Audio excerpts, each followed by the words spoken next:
here we are at the playa. At the playa, one of my favorite places. Oh, look at the moon. Not a new moon, but it's a beautiful crescent moon. So this can be a quick one. We're gonna do a little time lapse. So I forgot my tripod head at the car, and it's way over there, so it's handheld, so I'm sorry.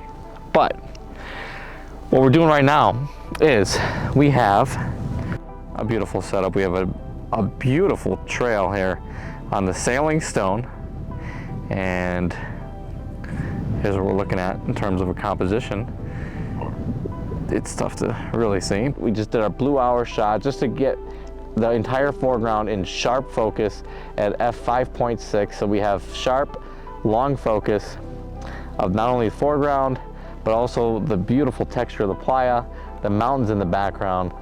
And then what we're gonna do in just a little bit, once it gets a little bit darker, the stars come out, we're gonna focus on the stars. And we're gonna get a nice, crisp focus on the stars. We got our 14mm on, and we got 128 megabytes in there, or megabytes. We got 128 gigabytes in there, and we're just gonna let this thing run for as long as the battery lasts. And we're gonna have a beautiful time lapse. I was going to, man, I still might, but I don't think so. I was going to put the rock in focus and just leave the stars out of focus and have a beautiful time lapse of the out of focus stars behind the rock, but I just can't do it. I can't do it. I can't forfeit an amazing shot. I don't have any time lapses like this yet, so maybe next time I come here, if I had another camera, which I do, but I'm going to be shooting a panorama with that one, I would shoot a more artistic looking time lapse. But let's get the normal one in the bag first. It's a beautiful stone, a beautiful trail, it's a beautiful night, and it's going to be a beautiful time lapse. You might say an epic time lapse.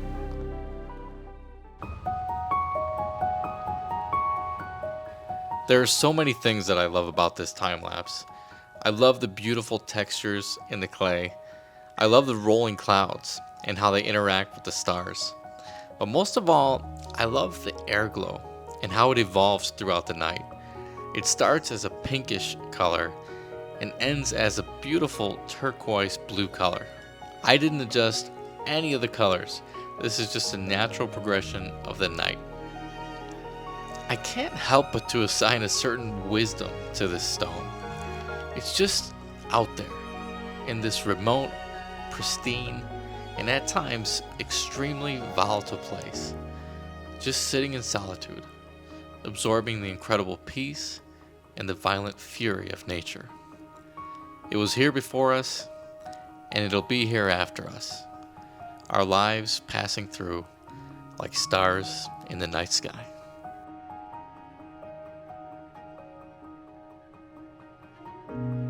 One of my favorite things about shooting astro time lapses is that you end up with hundreds of images. Then you can go and stack your favorite group of photos for noise reduction. For this one, I chose the group of images with the best stars right in the center.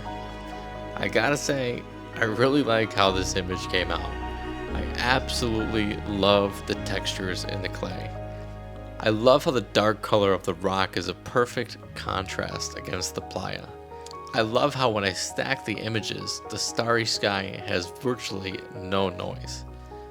If I could change one thing, I would have shot the blue hour foreground at f11.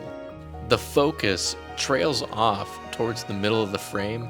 It's kind of hard to see here because of the patterns in the clay, but I do wish the middle part was sharper.